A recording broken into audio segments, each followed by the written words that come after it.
Okay, so we have brought in our additional terrain assets, and I've closed up all of the folders. So you see we have our standard assets, which already had a terrain assets folder inside of it. And then we also, outside of standard assets, have another terrain assets folder. Now, if you wanted to condense those two down, you could really, but I kind of like having them separate because we can see which ones were downloaded and were separate from the standard assets that we had before. But it's really just a matter of personal preference.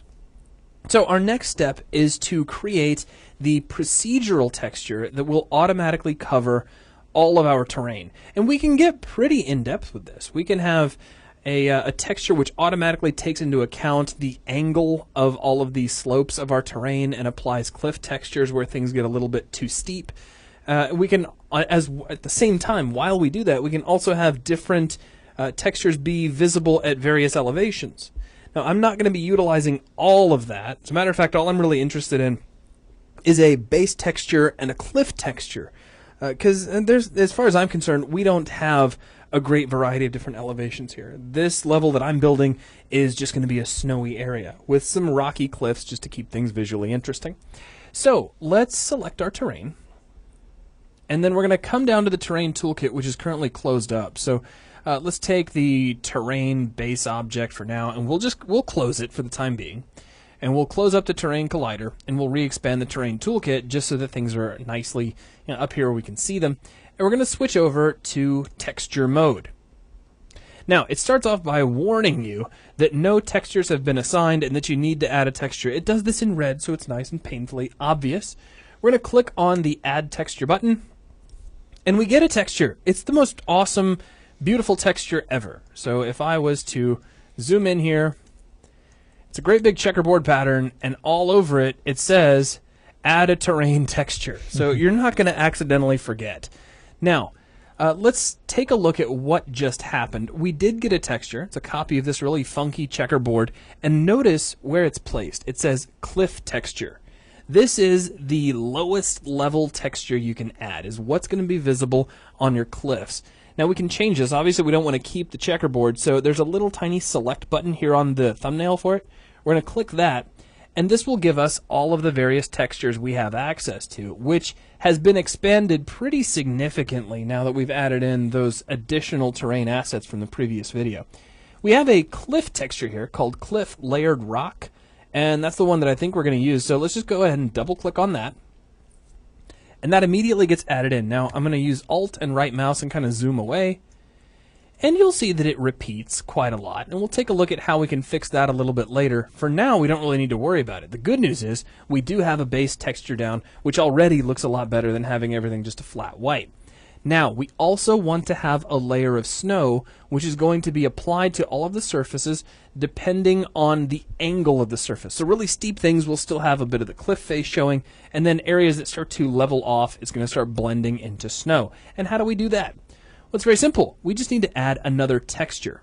So we'll click Add Texture, and it creates one for us, but it's a little...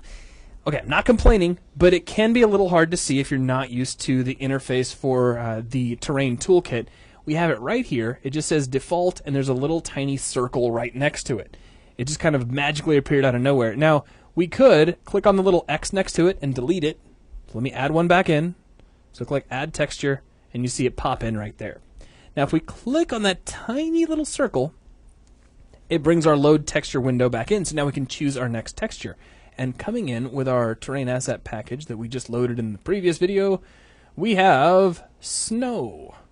So we'll double click snow, and there we go. In fact, I think I ended up nuking out all of my textures. So there's snow in texture 1, and we need to put our cliff texture back, so I'll click on the select button here and double click on my cliff layers.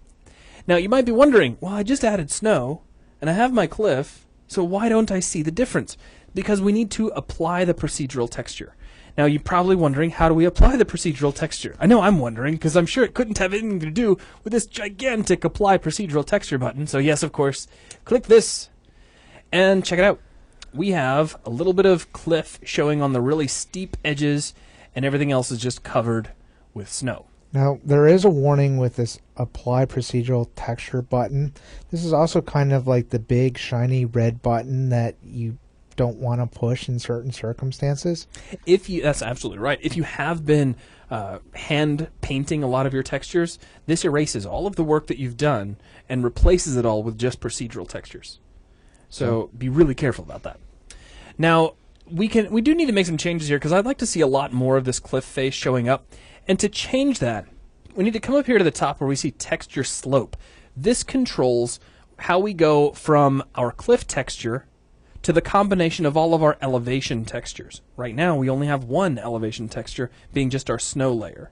But as I mentioned previously, if we wanted to, we could have like a sandy beach layer, and then at a higher elevation we move over to grass, at a higher elevation we move over to, like brambles and like a forest floor, and then higher above that move to rocks, and above that move to snow. We have up to 5 layers that we can stack if we want a whole lot of different elevation variation in our levels. However, what this controls up here at the top is the blend between the overall cliff texture and those 5 levels. So our cliff start is our cliffs are basically going to begin at an angle of 60 degrees, and it'll be completely cliff at 75 degrees and beyond. In between 60 degrees and 75 degrees, we get a blend. So, just as an example, I can change these numerically by typing in values here, or I can move these flags, which are like adjusting a gradient, and you'll see the cliff start and end numbers updating. So just to show you kind of how this works, we could say the cliff starts at a really low angle, like in this case 14 degrees, and by 24 degrees it's completely cliff, and now if I apply again, we get a whole lot more cliff and a whole lot less snow. So it's almost like watching the snow melt in a way. Now the idea here is just tweak until you get something you like. So let's pull this to about halfway. I'm going to keep it pretty snug and apply. And that's starting to look kind of nice. But if you want a little more blending, if you don't want it to be so harsh between the cliff and the snow, then just separate these out a little more, and you get a lot more blend.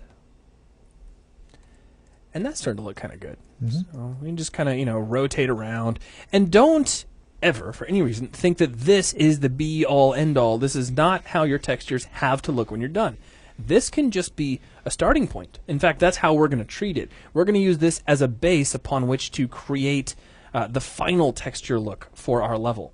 So all you're really going to do here is take a moment, play with the slopes until you get to something that you like. I mean, maybe we'll take our cliff end and pull it back a little further, and then hit apply, just so that things look a little bit more iced over. We're kind of blending a little bit more into that snow, and we're not exposing so much bare rock. But I'm going to bleed it back down a little bit. So right now I've got 34 and 65.